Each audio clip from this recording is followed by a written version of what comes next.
petite vidéo ASMR un petit peu différente des autres. Mais tu le sais si tu me suis sur cette chaîne. Moi c'est Sandra, j'aime beaucoup les concepts. Et bien sûr cette chaîne, ça va être un concept ce soir.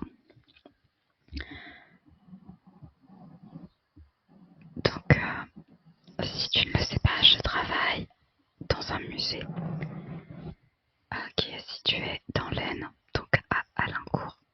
Si jamais tu as l'occasion de venir le visiter, franchement il vaut le détour. C'est pas parce que j'y travaille, c'est vraiment parce qu'il est génial.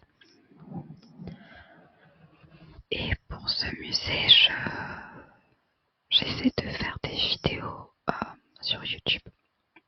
Je commence, hein, donc piano, comme on dit. Et en ce moment, je travaille sur une vidéo sur la mode féminine du 19e siècle, mais en rapport avec le voyage, mais surtout en rapport avec les stations balnéaires. Parce que ça a vraiment pris de l'essor à la deuxième partie du 19e siècle. Du coup, je voulais faire une petite vidéo pour YouTube. En général, les vidéos sur YouTube pour le musée, c'est assez simple. Je mets des images d'illustration et je mets du texte et une petite musique. Mais là, ça va être trop compliqué au niveau du texte. Du coup, je me suis dit que j'allais faire une voix off. Et j'étais en train de m'entraîner pour faire cette voix off. Et je me suis dit que ça pourrait être bien que je m'entraîne avec vous. Du coup, ça va surtout être une lecture chuchotée de mon script. Je sais pas si ça va rester comme ça. Je pense qu'il y a des choses qui vont peut-être changer un petit peu. Mais grosso modo, ça va être ce que je vais vous lire. Je sais que certains aiment beaucoup les lectures chuchotées. Du coup, voilà. J'espère que ça vous apprendra quand même 2 ou 3 petites choses. Notamment parce qu'il y a beaucoup de misconceptions, comme on dit en français, préjugés, sur la mode féminine du 19e siècle. Et peut-être que ça vous apprend 2 ou 3 petites choses, peut-être, j'espère. Faut savoir que c'est vraiment une vidéo très courte. Je n'ai pas refait le sujet de manière professionnelle. Le but c'est pas de faire de l'histoire de l'art du costume, c'est juste de donner quelques informations aux gens. On n'est pas sur une thèse de doctorat par exemple, hein. Je préfère vous l'annoncer directement. Ne vous attendez pas à avoir vraiment tous les détails que vous pourriez trouver sur sur une chaîne d'une personne qui a fait un doctorat en histoire de l'art du costume, parce que moi c'est pas mon cas, c'est vraiment j'ai un doctorat en histoire de l'art, j'ai un master en histoire de l'art, mais le costume, c'est vrai que ça fait une vingtaine d'années que je m'intéresse à ça, mais personnellement, pas de manière professionnelle. Du coup, je vais essayer de mettre mes sources dans cette vidéo, je sais pas. En tout cas, il y aura les sources sur ma vidéo pour le musée, évidemment. Donc je vous mettrai aussi le lien, tout ça. Mais voilà, vous attendez pas à ce que ça soit hyper détaillé, tout bien expliqué partout, tout le temps. C'est vraiment une vidéo courte pour YouTube. Mais voilà, vous attendez pas à ce que ça soit hyper détaillé. C'est fait exprès que ça aille pas dans les détails en fait. Du coup, je vais me lancer. Je vais essayer de lire ce petit texte de 4 pages. Si vous entendez la pluie, si vous entendez des bruits d'oiseaux et tout ça, c'est normal. C'est parce que je tourne avec la fenêtre ouverte parce qu'il fait très chaud et j'avais pas du tout prévu de faire une vidéo vidéo ce soir. Donc voilà, c'est parti. L'influence de l'essor du tourisme balnéaire et la mode féminine du XIXe siècle. Le mot touriste n'a pas toujours eu le sens qu'on lui confère aujourd'hui. C'est d'ailleurs Stendhal dans Mémoire d'un touriste en 1838 qui popularise ce mot. Le XIXe siècle, avec sa révolution industrielle, ses progrès techniques et technologiques, a démocratisé le voyage. À travers cette vidéo, nous vous proposons une rapide rétrospective sur l'évolution du voyage et la création du tourisme. Nous parlerons plus spécifiquement de l'essor du tourisme balnéaire et son influence sur la mode féminine, notamment en France à la fin du XIXe siècle. Comment voyage-t-on? Jusqu'au XIXe siècle, le voyage était pénible et difficile. Bien loin du tourisme de masse, ceux que l'on nommait alors explorateurs et aventuriers voyageaient principalement à pied, à cheval, en diligence ou en bateau. En France, c'est sous l'influence de l'empereur Napoléon III que le chemin de fer prend son essor. En France, avec le chemin de fer, c'est quelques 111 millions de voyageurs en 1869. En Angleterre, Thomas Cook ouvre sa première agence de voyage en 1841. Si dans les premiers temps, elle a surtout un but éthique et médical, elle se tourne très vite vers une dimension plus touristique pour rapidement revêtir une dimension internationale. Rapidement, des agences de voyage ouvrent un peu partout en Europe, mais aussi en France.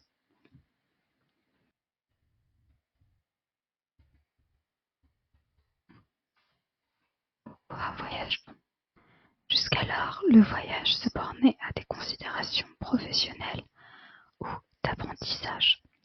Les jeunes aristocrates, essentiellement masculins, effectuaient ce que l'on appelait alors le grand tour, c'est-à-dire un long voyage de parfois plusieurs années à travers l'Europe, afin de parfaire leur éducation.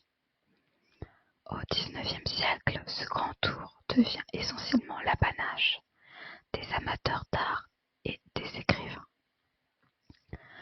Avec l'avènement du chemin de fer, le voyage prend peu à peu une forme différente. Il ne sert plus seulement à former la jeunesse. Dans les motifs de voyage, on retrouve le voyage professionnel, le voyage familial, le voyage que l'on appelait le tourisme thérapeutique. Il n'était alors pas rare de se voir prescrire une cure, c'est-à-dire 4 semaines, pour prendre les eaux ou faire des croisières. Cela afin de soulager diverses affections, notamment l'une très connue que l'on appelait à l'époque le spleen. Nous parlerions aujourd'hui de dépression. Il y avait également le pèlerinage qui a été remis au goût du jour au XIXe siècle.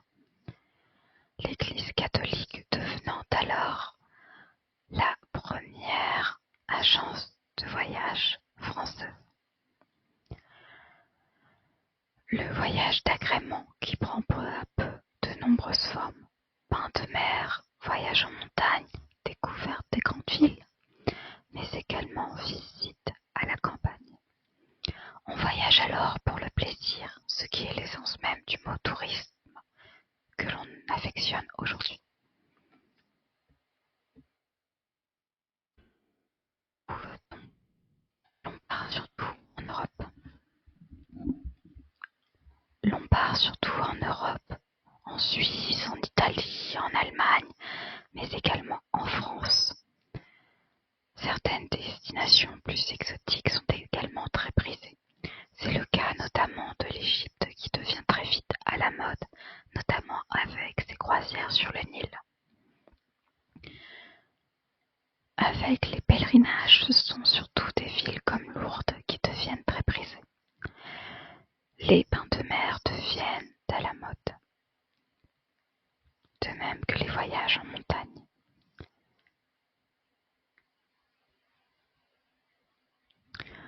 Penchons-nous donc plus amplement sur ce qui nous intéresse aujourd'hui, à savoir les bains de mer.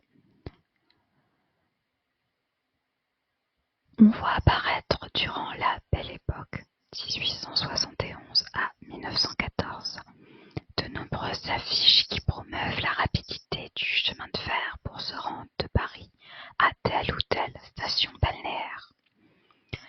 Mais ces affiches publicitaires ne vendent pas seulement les mérites de la rapidité du chemin de fer, elles dévoilent également les activités proposées par ces stations, essentiellement des casinos ou des théâtres. Impact sur la mode. Il est possible de suivre l'impact du voyage sur le vêtement féminin grâce aux journaux et gravures de mode, notamment grâce à des journaux tels que La Mode Illustrée, Le Moniteur de la mode, etc. D'ailleurs, c'est par la presse féminine que l'on se rend compte de l'essor du tourisme. Après tout, pourquoi créer autant de tenues, de bagages et destiner des collections particulières si les femmes ne sont pas amenées à les utiliser? Vers la fin des années 1850, les gravures de mode commencent à distinguer les robes dites d'après-midi et les robes de voyage. Preuve s'il en est que l'industrie textile a su rapidement s'approprier ce marché florissant. Les tenues de voyage sont tout aussi codifiées que les autres, tout du moins pour les femmes de la bourgeoisie et de l'aristocratie. En voyage, l'on est amené à côtoyer beaucoup de monde. Il est donc important de ne commettre aucun impair sur sa tenue et de respecter les us et coutumes. Les tenues de voyage sont généralement de couleur sombre et peu salissantes. Cela pour des questions pratiques. Le choix des tissus n'est pas non plus laissé au hasard. Drap de laine, coton ou encore lin, afin de faciliter le lavage en blanchisserie, mais également afin d'avoir des tissus résistants. Les décorations sur ces tenues sont généralement assez simples, mais tout de même présentes. Les manteaux prennent une place importante car ils permettent de mettre en avant l'élégance de ces dames sans pour autant mettre en péril la propreté de la tenue. Dans l'exemplaire de La Mode Illustrée du 16 mars 1884, nous pouvons voir un manteau de voyage ainsi que son chapeau. Les manteaux Il n'était en effet à l'époque pas possible pour une femme bien née de sortir en cheveux, c'est-à-dire sans aucun couvre-chef. Le manteau est en drap quadrillé brun garni de velours brun et complété d'un col étroit. Le manteau est en drap quadrillé brun garni de velours brun et complété d'un col droit. Le chapeau est en feutre de la même teinte, avec une garniture de velours et des plumes. On remarque que le manteau est fait pour être porté sur une tournure ou un faux cul, comme il était alors l'usage à cette période. La Mode Illustrée de mai 1883 propose également des instructions pour confectionner un étui à parapluie pour le voyage, ainsi que d'autres accessoires tels que des valises pour serviettes de bain, ou encore diverses malles ou sacs de voyage. Cela afin de répondre aux besoins de tous les voyageurs.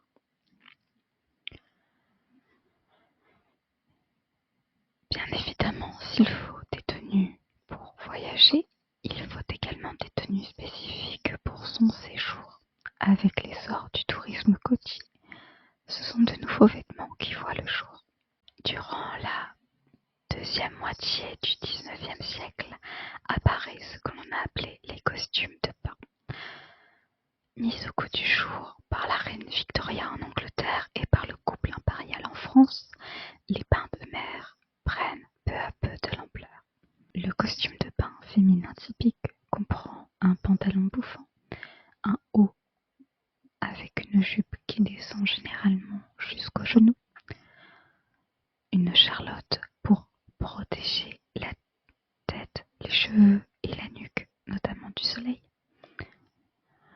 Les costumes de bain peuvent être très simplement décorés avec une ceinture afin de souligner la taille, mais ils peuvent également être très élaborés avec de la dentelle, que ce soit au bas du pantalon, au bas de la tunique ou encore au niveau des manches.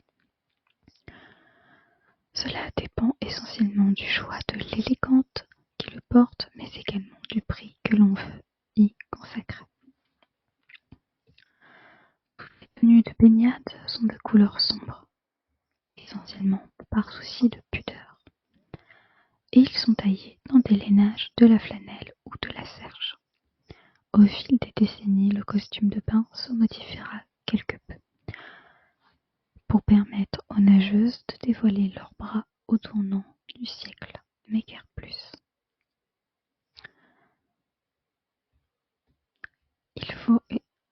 Il faut différencier la robe de bain, qui est une robe avec laquelle on est sur la plage, de la tenue et qui descend jusqu'aux genoux, du costume de bain à proprement parler, qui lui est réservé uniquement à la baignade. Il ne faut pas non plus oublier d'évoquer le corset. En effet, cela, malgré les détracteurs, aucune femme bien née ne se serait montrée en public sans un corset. C'est alors que les corsets de natation ont vu le jour. Plus légers, moins contraignants et ne restreignant pas les mouvements, ces corsets de bain ne comportent pas d'ouverture sur le devant, c'est-à-dire de busque, mais se ferment grâce à des crochets sur l'avant. Ces corsets avaient surtout pour fonction de supporter le dos et la poitrine, mais pas d'apporter de restrictions de taille particulière.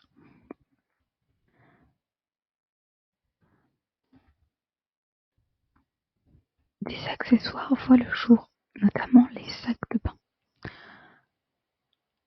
L'exemplaire de la mode illustrée du 13 juillet 1884 nous donne un aperçu et toutes les instructions pour réaliser l'un de ces sacs.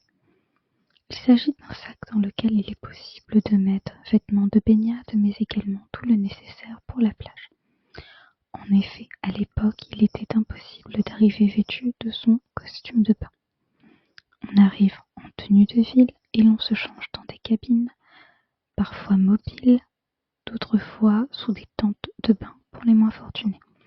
Il faut savoir que les cabines mobiles étaient tirées par des chevaux ou des bœufs et permettaient d'atteindre la mer sans avoir à se montrer en costume de bain. À cette garde-robe s'ajoutent des bottes destinées au bain de mer, dont on retrouve un modèle dans la mode illustrée du 10 mai 1885.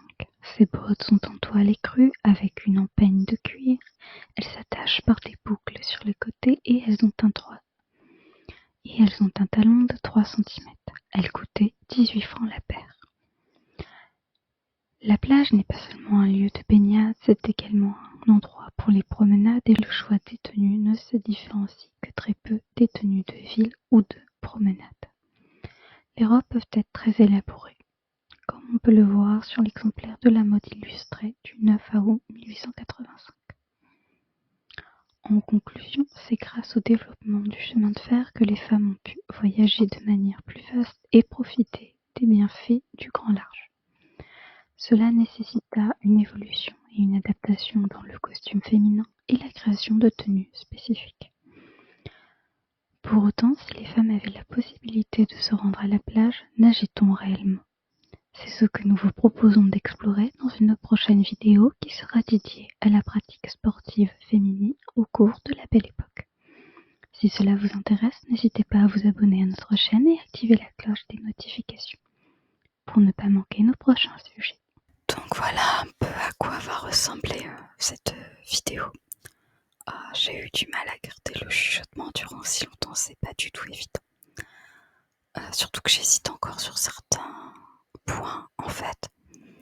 Je pense qu'il y a des moments où je vais devoir rajouter des informations, des choses comme ça.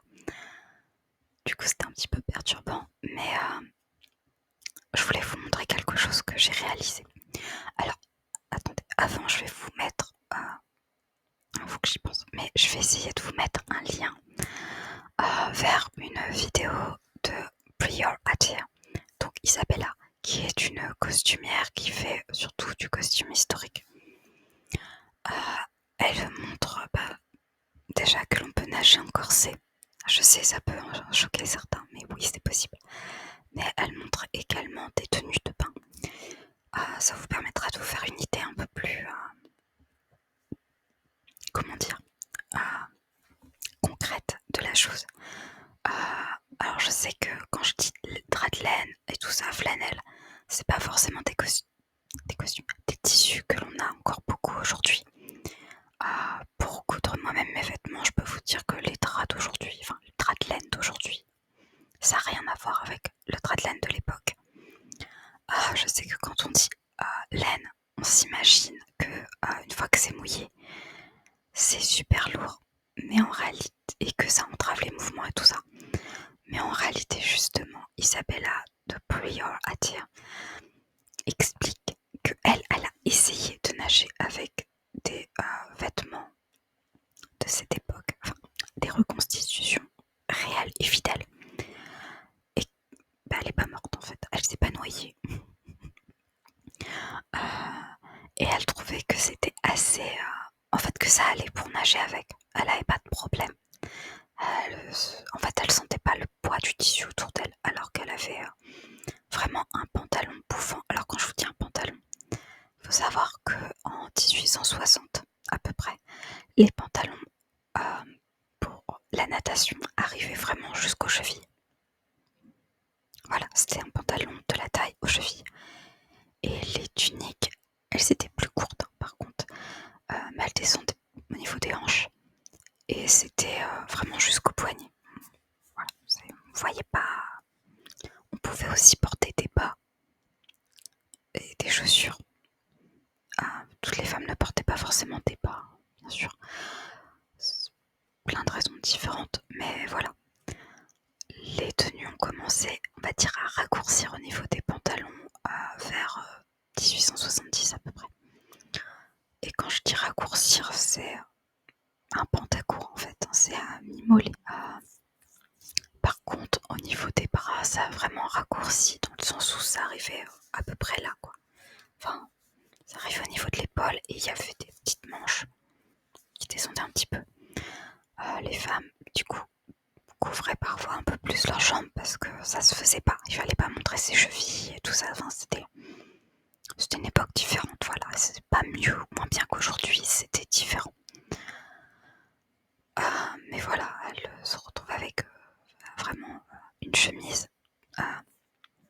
J'en ai pas moi vraiment de reconstitution d'époque, mais une chemise c'était généralement du coton ou du lin. Donc c'était très fin parce qu'on ne porte. Alors c'est valable aussi aujourd'hui, surtout si vous portez des corsets. Ne portez jamais votre corset à même la peau, c'est très très très très mauvais. Donc elles avaient une chemise. C'est léger, hein, du coton c'est très léger.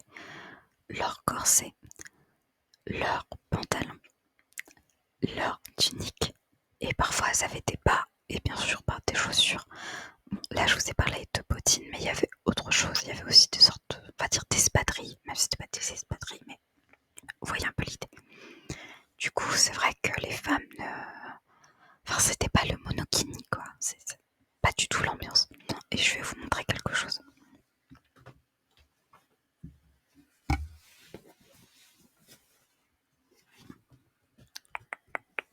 Je sais pas si vous allez bien voir.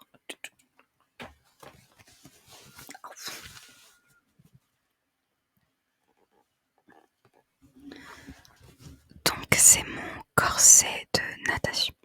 Je ne nage pas avec, c'est pas du tout du tissu qui aurait été utilisé à l'époque. On est bien d'accord. Par contre les baleines, c'est du vrai fanon de baleine puisque j'ai réussi à me dégoter de vieilles baleines de corset chez une corsetière. Je suis pas pour la maltraitance envers les animaux, mais la baleine en question est morte il y a plus de 150 ans. Donc je pense que sans promouvoir la maltraitance envers les animaux, en condamnant la chasse à la baleine, je trouve que ça serait dommage de ne pas les utiliser en fait, parce que de toute façon l'animal est mort depuis longtemps et ouais, je sais pas, ça me limite. Je me dis, au moins il est pas mort pour rien, quoi. Pauvre bête. Mais je condamne la chasse à la baleine, enfin je veux dire, à l'heure actuelle ça devrait plus exister, quoi. Mais voilà, c'est quelque chose de très vieux, ça a plus de 150 ans, donc voilà.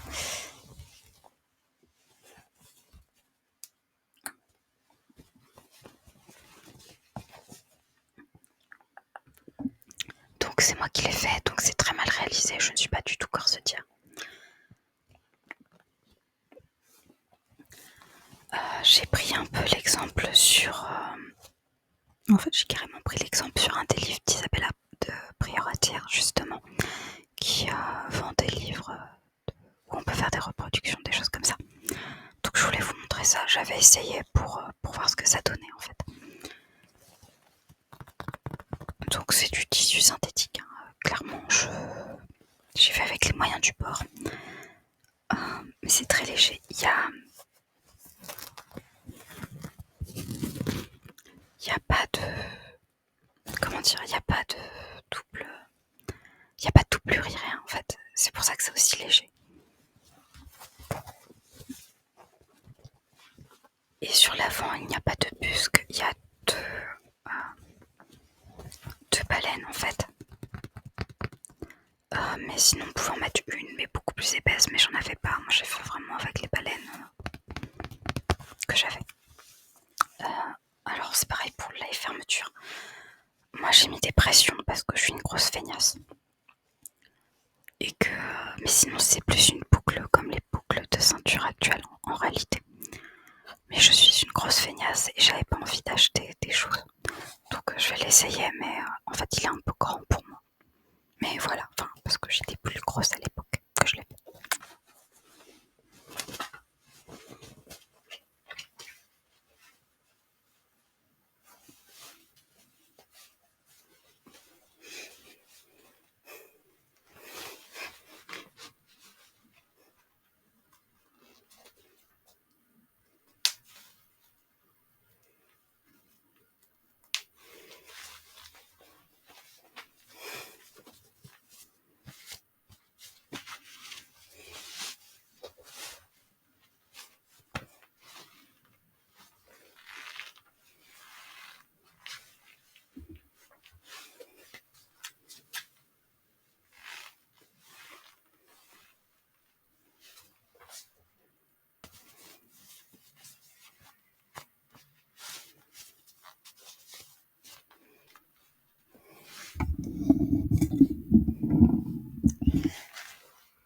Donc voilà, en fait, c'est hyper souple. En plus, les baleines, enfin, vous voyez, je suis pliée quoi. Enfin, elles se plient très très bien. Et c'est pas douloureux, c'est pas gênant ni rien.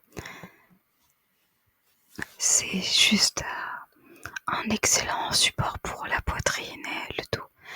Là, il est un peu grand et tout, mais vous voyez un peu le principe. Donc voilà, c'est ça que je voulais vous montrer du coup. Donc ouais, j'ai un peu coupé les essayages parce que en fait, les pressions, ça tient pas du tout. Les boucles de ceinture, c'est nettement mieux. Mais c'était vraiment juste pour voir ce que ça donnait et tout ça. Et surtout pour essayer de travailler les baleines en fanon de baleine. Parce qu'elles sont pas droites comme les baleines de maintenant en fait. Elles sont un peu comme ça. Et c'est pas très... c'est pas très facile en fait de... Je vais pas dire de les utiliser, c'est pas ça, mais par rapport au modèle de corset de maintenant en réalité. Et aussi au niveau des tailles, parce que les miennes, je crois qu'elles font 29, non, 23, 26 cm, je sais plus. C'est assez petit et les corsets que j'avais fait à l'époque étaient beaucoup plus longs.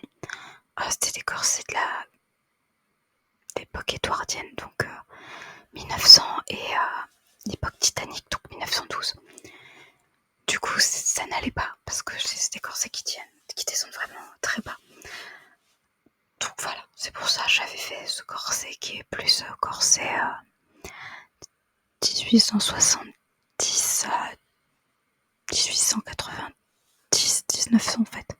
Donc voilà, c'est ce que je pouvais vous dire. Et bien, merci de m'avoir écouté pour cette vidéo. Je sais pas du tout ce que donne le son du coup que je n'ai pas de casque. Mais voilà, alors j'espère que ça t'aura plu, que t'auras appris quelques petites choses en tout cas. Et moi je te dis à très bientôt pour des vidéos un peu plus conventionnelles. Et je n'hésiterai pas à partager la vidéo finale sur ma chaîne du coup, parce que comme ça tu verras un peu plus les choses comme elles sont. Donc moi je te fais de gros bisous et je te dis à très vite et je te souhaite une bonne nuit.